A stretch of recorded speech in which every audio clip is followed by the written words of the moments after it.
선 없는 거 쓰면 되는 겁니까? 예, 감사합니다.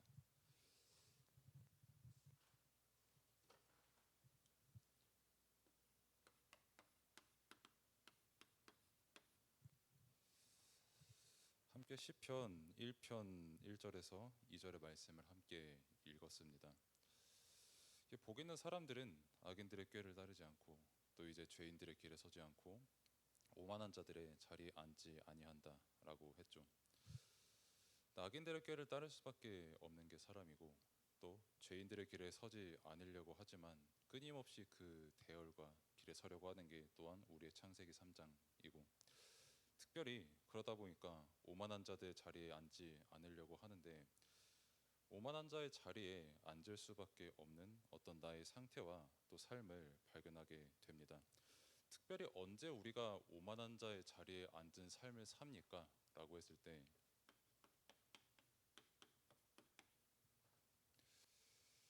묵상이라고 하는 것 그리고 묵상의 내용을 오해하면 오만한 자의 자리에 앉게 됩니다. 내가 얼마만큼 묵상을 했다. 그래서 내가 이만큼 묵상을 하기 위해서 내가 이만큼 노력을 했다. 그리고 내가 이만큼 묵상을 했기 때문에 나는 너보다 더 영적으로 많은 깨달음을 얻은 사람이다. 라는 그 생각이 들어오는 순간 이미 그 누구보다도 오만한 자리에 앉은 그 한 사람이 되는 것입니다. 그러면 우리는 이 묵상의 내용을 하나님으로부터 전적인 은혜로 받았습니다. 그리고 그것을 말씀이라고 하는 그 형태로 우리가 받았습니다. 그럼 우리가 이 묵상의 내용을 누리고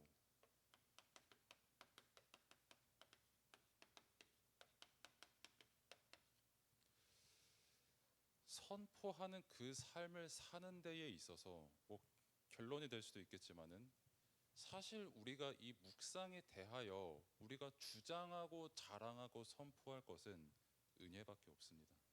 하나님의 말씀밖에 없습니다. 내가 만약에 묵상의 내용 이것을 선포한다라고 했을 때 오만한 자의 자리에 앉아서 있는 그 내용을 선포하는 순간 하나님께서 우리에게 주신 묵상의 내용이 아닌 사람의 기도 방법을 주장하게 되는 것이고 그걸 보고 종교라고 하는 겁니다.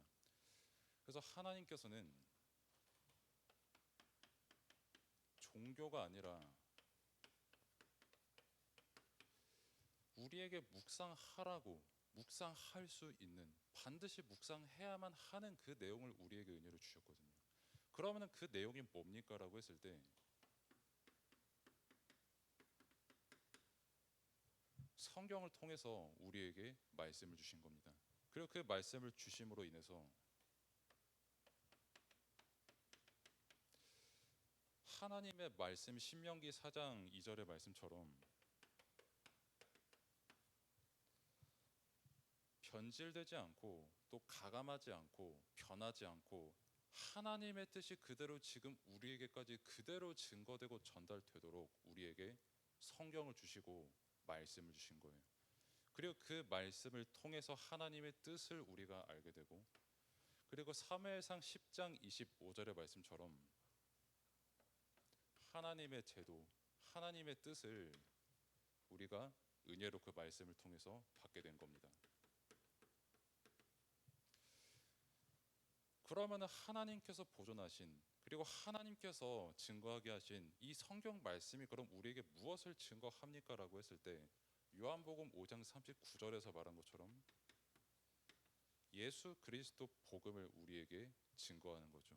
다른 것에 대해서 증언하는 것이 아니라 예수 그리스도에 대하여 증언하는 것이라고 예수님께서 직접 말씀하신 겁니다. 그리고 이 복음은 그리고 이 말씀은 베드로후서 1장 21절의 말씀처럼 사람의 능력으로 쓴 것이 아닌 성령의 감동하심을 받은 사람들이 하나님께 받아 쓴 것이라고 말을 했죠. 즉 성경은 처음부터 끝까지 단 하나도 빠짐없는 가감 없는 절대적인 하나님의 말씀이라는 겁니다. 그러니까 우리가 뭘 묵상해야 됩니까? 라고 했을 때 우리의 생각이 아닌 변하지 않는 영원한 말씀을 묵상해야 되는 겁니다. 왜냐하면 말씀만이 하나님의 뜻이고 이 말씀을 통해 우리가 하나님의 뜻을 깨달을 수 있는 은혜의 자리에 있게 되는 것이기 때문입니다. 그리고 이 말씀을 묵상할 수 있는 은혜를 주신 겁니다. 로마서 8장 26절의 말씀처럼 기도할 바를 알지 못하는 우리에게 성령께서 말할 수 없는 탄식으로 우리를 위해서 먼저 간구하셨다라고 말씀하셨죠. 그리고 또 마찬가지로 빌립보서 4장 6절의 말씀처럼 모든 일에 기도와 간구를 할 수 있는 은혜를 주셨기 때문에 말 그대로 우리가 모든 일에 기도할 수 있는 겁니다. 내가 기도를 내 힘으로 깨달아서 기도할 수 있는 것도 아니고 내가 무언가 자격이 되어서 이 기도의 내용을 깨달은 것도 아닌 하나님께서 모든 일에 기도할 수 있는 은혜를 오늘 우리에게 주신 겁니다. 처음부터 이 은혜를 작정하셨고 영원토록 이 기도와 우리와 함께하는 은혜 속에 거하신 겁니다. 그리고 또한 마찬가지로 내 능력이 아닌 성령께서 그 능력으로 우리와 함께 하시는데 함께 하시면서 어떤 일을 하십니까? 라고 했을 때 말씀을 깨닫게 하시는 겁니다. 보혜사 성령님께서 오늘 우리에게 주시는 말씀, 또 우리가 성경을 읽고 말씀을 볼 때에, 강단의 말씀을 받을 때에 성령께서 우리에게 깨닫게 하시기 때문에 그게 우리에게 언약으로 붙잡히는 것이고 그게 살아있는 하나님의 말씀으로 우리에게 붙잡히는 겁니다. 내가 무언가 막 붙잡아야지 이게 아니라 우리가 말씀에 붙잡힌 바 되어 그 은혜 가운데 우리가 하나님의 말씀을 언약을 믿음으로 고백을 할 수가 있는 겁니다. 일단 이것이 우리의 묵상의 내용입니다. 복음이 우리의 묵상의 내용이고 이 복음을 묵상하라고 하나님께서 우리에게 말씀을 주셨구나라고 하는 이 은혜와 작정이 우리의 묵상의 내용입니다. 그리고 또한 묵상의 내용, 하나님의 전적인 은혜가 묵상의 내용입니다. 성령께서 함께 하시고 말씀을 깨닫게 하시는 게 우리의 묵상의 내용입니다. 그러면 이 묵상의 내용을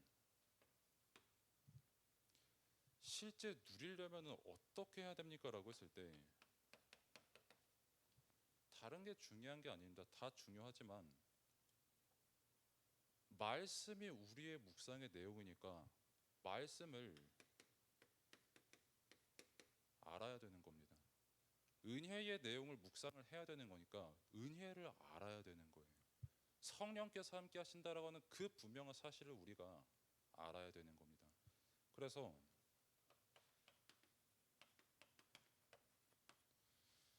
우리가 777이라는 그 기도를 많이 하고 또 성삼위 하나님이라는 그 이름을 많이 부르짖습니다. 777 하면서 창조주 하나님, 구원자 예수 그리스도 하면서 기도합니다. 또 성삼위 하나님께서 함께 하옵소서, 함께 하심에 감사드립니다. 기도합니다. 그리고 이제 그거를 이제 777 이렇게 기도를 합니다. 좀 전도학교니까 조금 편하게 말씀을 드리면 성삼위 하나님의 이름을 부르짖는 데는 관심이 되게 많거든요. 그리고 내가 이 777을 잘 함으로써 무언가를 받는 데는 관심 되게 많습니다. 그런데 이 성삼위 하나님이 누구신가에 대해서 알려고 하는 관심이 없어요. 창조주 하나님 알면 됐지. 창조주 하나님 나를 창조하셨네. 그럼 됐지. 왜 나를 창조하셨고 어떻게 나를 창조하셨고 어떻게 함께 하시고 무엇을 창조하시고 누구의 주인 되시고 모든 것을 복종케 하실 수 있는 그 말씀이 지금 우리와 함께 하는 건데 그 내용에 관심이 없습니다. 무엇에 관심이 있냐? 내가 이 이름을 더 많이 부르짖고 더 체계적으로 부르짖어서 내가 어떠한 응답을 받겠다. 내가 어떠한 제자로서의 어떤 그 한 모델로 서겠다. 현장에서 이 응답을 한번 보이겠다. 거기에 관심이 있습니다. 그럼 우리가 진짜 묵상의 내용을 안다면 우리가 정말 묵상을 해야 된다면 거기에 관심을 가지는 게 아니라 말 그대로 성삼위 하나님이 누구시냐고 우리의 모든 관심이 되어야 되거든요. 어떻게 하나님께서 우리와 함께 하시냐? 왜 그리스도께서 우리를 구원하셨냐? 심지어 이거를 공식화시킵니다. 성삼위 하나님을. 사실 이게 전부인데 또 그러다 보니까 응답을 굉장히 제한하거든요. 뭐 예를 들면은 제가 최근에 들었던 게 뭐 치유에 대한 답을 깨달아야 돼. 뭐 이렇게 치유를 받아야 돼. 무슨 답을 깨달아야 돼. 메시지 뭐 이런 형태로 붙잡아야 돼. 우리는 성삼위 하나님 부른 걸로 이미 끝입니다. 하나님께서 나를 창조하셨다. 그걸로 모든 게 충분한 거예요, 이미. 그리스도께서 아무 구원 받을 자격 없는 나를 구원하셨다. 성령께서 지금 나와 함께 하신다. 그 은혜가 성경 66권에 너무 충만하게 적혀 있고 볼 때마다 그래서 은혜고 볼 때마다 너무 감사하고 누가 막 이렇게 기계적으로 시키는 것이 아니라 내가 진짜 말씀을 보면 성삼위의 그 이름을 감사함으로 은혜로 고백할 수밖에 없는데 그거를 되게 제한하는 겁니다. 이 이름을 부르짖으면은 너 이 부분 치유받아야 돼. 더 이따 자세히 말씀드리겠습니다만 한마디로 그건 성삼위 하나님 자체가 내게 자랑스럽지가 않은 겁니다. 내가 이 이름을 부름으로써 얻는 무언가가 내게 자랑스러운 거예요. 그렇기 때문에 뭘 또 묵상해야 되고 묵상의 내용에서도 뭘 알아야 됩니까? 라고 하면 성경은 내가 누구인지 분명히 말하고 있습니다. 또 그 말은 인간이 누구인지 분명히 말하고 있는 거예요. 그리고 그 인간들이 살아가는 현장이 무엇인지 증거하고 배후의 사탄이 무엇인지 증거하고 지옥이 무엇인지 증거하는 겁니다. 이게 성경이 우리에게 증거하는 겁니다. 그리고 이 모든 것을 알면 고백을 안 할 수가 없어요. 아, 이래서 나는 진짜 복음 아니면 단 한순간도 온전할 수가 없는 사람이구나. 이게 내게 진짜 믿음으로 고백될 수밖에 없는 겁니다. 그게 말씀이 우리에게 증거하는 것이고 실제 우리가 묵상할 때 가장 필수적으로 알아야 되는 사실 우리가 다른 거 바라고 묵상하는 게 아니라 감사한 가운데 묵상하는 거거든요. 우리가 시편 1편 2절을 읽었지만 율법을 주야로 묵상하는데 그 앞에 전제가 뭐였습니까? 즐거워하는 겁니다. 왜 즐겁습니까?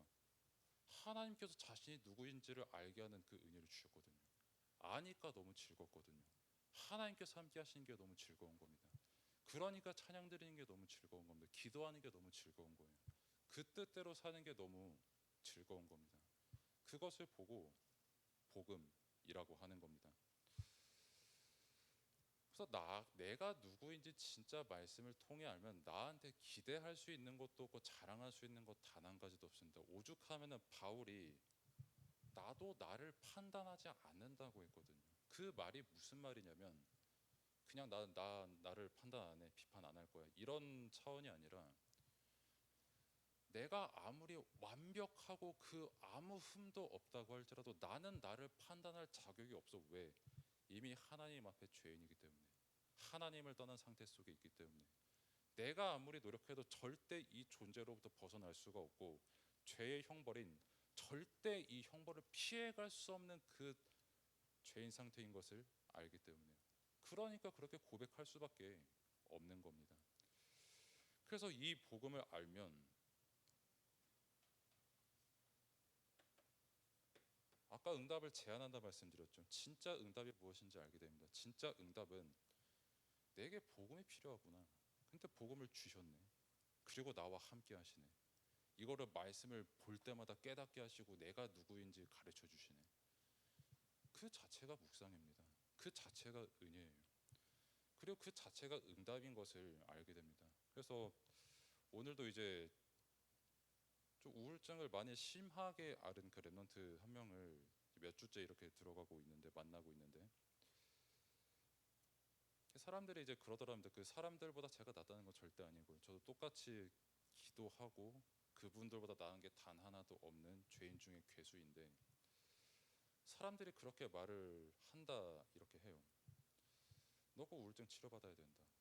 우울증 그거 영적 문제다. 우울증 그거 빨리 치유받지 않으면 너 계속 속는 거다. 이미 복음 가지고 있는데 왜 속냐? 라고 그렇게 본인에게 말씀을 많이 주셔서 참 감사하다고 제게 이렇게 말을 하더라고요.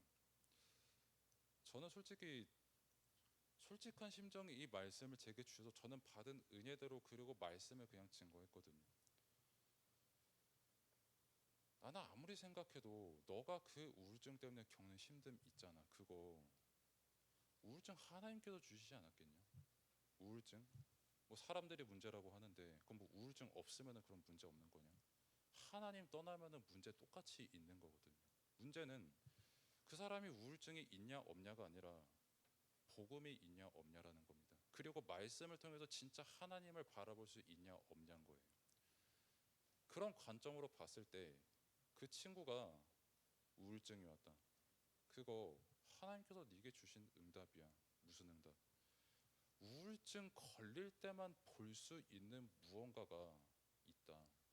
뭐 예를 들면 나를 예를 들면 나도 하도 우울증이 심해가지고 뭐 2주 동안 노숙까지 하다 보니까 덕분에 생전 관심도 없던 공자의 논어도 보게 됐다. 그리고 이 사람이 얼마만큼 어렵고 힘든 삶을 알았는지 알겠다. 뭐 예를 들면은 뭐 그렇게 했다. 근데 중요한 거는 뭐 그러면은 뭐 내가 뭐 노숙을 안 했으면은 깨끗하고 문제 없는 사람이냐? 아니. 해도 똑같고 안 해도 똑같아. 어차피 내 안에 있는 창세기 3장은 똑같아. 어차피 하나님 떠난 그 문제는 똑같아. 본질은 이거다. 복음 그리고 하나님의 계획. 내게 그걸 주신 이유를 찾아라. 그리고 그거랑 비교도 할 수 없는 하나님께서 너의 주인 되시고 하나님께서 너와 함께 하시고 진짜 성삼위 하나님이 누구신지 깨닫는 은혜가 있기를 나는 구한다. 왜냐하면 우리 힘으로 깨달을 수 있는 게 아니니까. 그저 우리는 은혜를 구하고 그리스도 앞에 무릎을 꿇을 뿐이죠. 소망하면서. 또한 이 묵상의 내용이 없고 단순히 어떤 성삼위 하나님을 어떤 내가 생각하는 응답과 소원에 제한을 시키면 또 한 가지 올 수밖에 없는 게 자꾸 영광의 대상이 내가 되려고 하거든요. 일단 솔직히 말해서 제가 그렇습니다. 그리고 어쩔 수 없이 사람인지라 다른 분들이 그러는 것도 조심스럽게 제가 평가를 한 적도 있습니다. 그리고 왜냐하면 그걸 가장 기뻐하는 존재가 사탄이라고 하는 분명한 존재거든요. 성경에서도 나와 있고 끊임없이 지금도 이 사실로 우리에게 역사하고 있습니다. 하나님을 바라보고 하나님께서 함께 하시는 은혜를 소망하면서 이미 그 은혜를 누리면서 영원이라고 하는 그 응답을 우리가 소망을 해야 되는데 자꾸 다른 것을 바라보게 하는 것. 말씀보다 다른 게 더 가치 있게 보이는 것. 말씀이 아닌 내게 무언가 유리해지고 내가 생각했을 때 이 조건이 충족되는 것을 더 큰 것으로 여기는 것. 그것으로 지금도 우리를 속이는 겁니다. 또한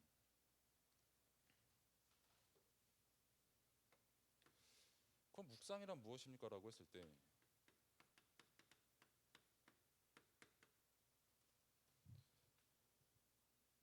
나는 하나님 떠나서 이런 상대 속에 살 수밖에 없는데 내가 전적인 은혜로 이 복음을 선물 받아서 구원이라고 하는 최고의 선물을 받았으니 내가 나 된 것, 내 힘으로 된 게 아니다. 처음부터 끝까지 하나님의 은혜로 내가 됐고 다른 사도보다 내가 더 많은 수고를 했지만 그 또한 하나님께서 은혜로 내게 주신 것이다. 그것을 누리고 자랑하는 게 묵상입니다. 하나님의 것을 기뻐하는 게 묵상입니다. 나의 것을 기뻐하는 게 묵상이 아니라 내게 주신 말씀이 너무 기쁜 게 묵상입니다. 그 묵상이라고 하는 그 원어가 이제 한글로 표기하면 하가라고 하는 그런 단어이죠. 한마디로 하나님의 뜻과 계시를 끊임없이 되뇌이는 겁니다. 그 말은 뭐 내가 777 기도를 뭐 100번 했다, 뭐 아침에 뭐 10번 한다, 그게 틀렸다는 게 아닙니다. 오히려 그것을 통해서 은혜 받는 시간표인 분도 계시기 때문에 전 그거를 판단하면 안 됩니다. 다만 그 묵상이라고 하는 것의 본질이 뭡니까? 라고 했을 때 하나님의 것을 읊조리는 거예요. 늘 하나님이 누구신지 생각하고 또 기도하고 감사하는 겁니다. 그게 묵상의 본질입니다. 이 묵상의 비밀을 아는 사람이 실제 묵상 시대의 이유를 또한 아는 것입니다. 그러면은 이 묵상의 내용을 정말 은혜 가운데 누리면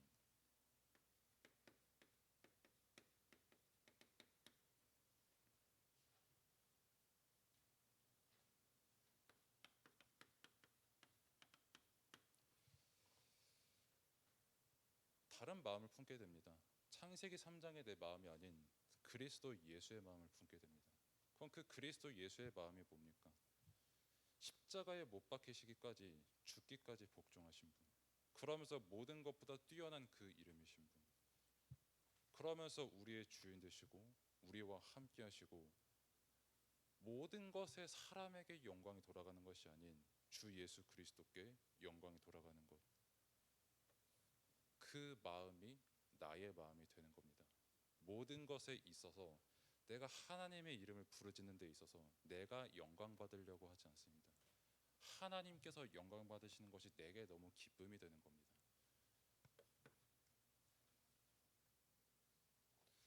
그리고 이 묵상의 비밀을 실제 누리면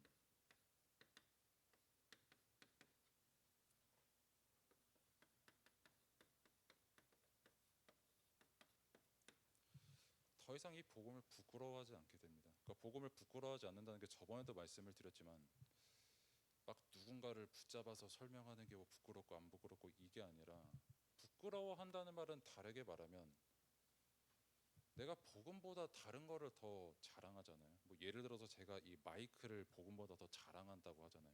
그럼 그 순간만큼은 제가 복음을 이 마이크보다 부끄러워하는 겁니다. 부끄러워하지 않는다는 거는 여러분들의 최고의 자랑에 다른 게 아니라 예수 그리스도 복음이 되는 겁니다. 그렇기 때문에 내게 주신 그 복음을 믿는 믿음이 너무 감사하고 값어치 있는 거예요. 반대로 이 믿음의 가치를 모르면 이 복음이라고 하는 것, 믿음이라고 하는 것, 은혜라고 하는 것, 그것만큼 내게 미련한 단어가 없게 되는 겁니다.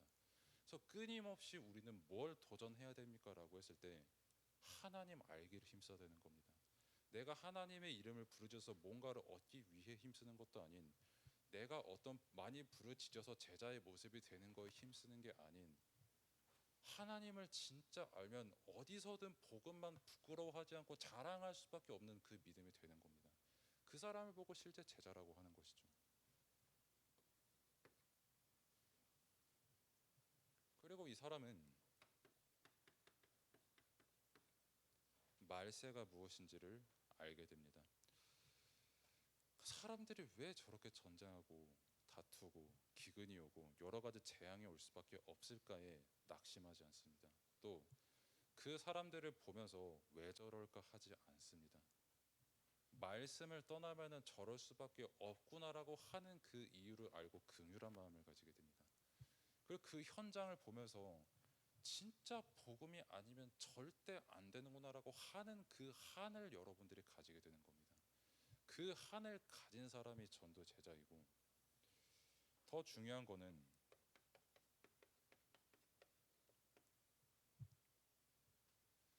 이 내용을 소통하는 사람은 즉 내 묵상의 내용이 무엇인지 진짜 알고 하나님을 알고 그것을 소통하는 사람은 절대 현장의 사람 보고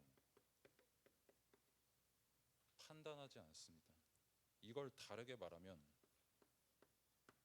237 5천 종족이라고 하는 겁니다. 서두르지 않습니다. 또 반대로 자만하지도 않고요. 방종하지도 않습니다. 내 절망의 상태가 무엇인지 알기 때문에 상대방이 왜 절망 가운데 있는지 알기 때문에 거기에 진짜 답이 무엇인지를 알기 때문에 흑암이 지금도 그 현장과 나에게 그 현장에 어떻게 역사하는지 알기 때문에 복음을 붙잡을 수밖에 없게 되고 나의 것으로 판단하지 않습니다. 또한 그렇기 때문에 특히 소통할 때 막 응답 자랑하고 내 것 자랑하는 것이 아니라 그래서 자랑할 거는 하나밖에 없어요. 그리스도만 자랑하게 됩니다. 아니, 하나님께서 은혜로 내게 복음을 알게 하셨다. 그럼 이 복음 말고 대체 다르게 내게 뭐가 가치가 있고 뭐가 답이냐?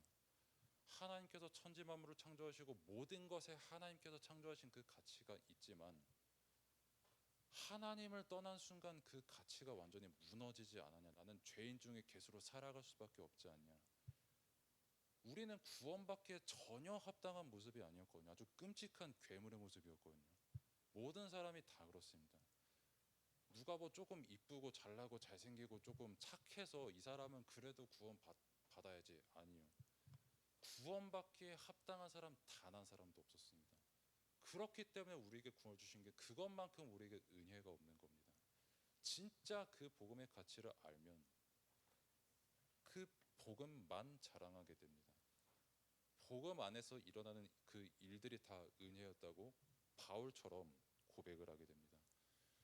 그래서 함께 묵상의 내용과 이 내용을 선포하는 삶에 대해서 말씀을 조금 나누고 보았는데, 그래서 대학 제자 여러분의 시간표에 어떤 특정한 시스템 또 어떤 특정한 무언가를 자랑하는 것이 아닌 하나님 알기를 힘쓰고 복음 받은 것만 자랑하고 진짜 이 복음의 가치를 그리스도의 빛을 누리고 증거하는 오직의 제자의 응답을 누리시기를 축복합니다. 기도하겠습니다.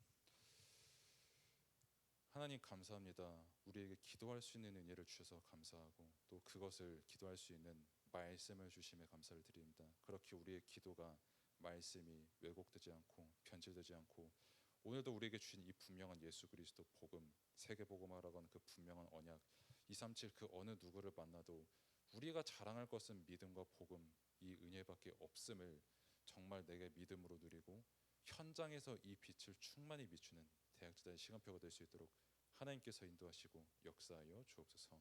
예수 그리스도 이름으로 기도드립니다. 아멘.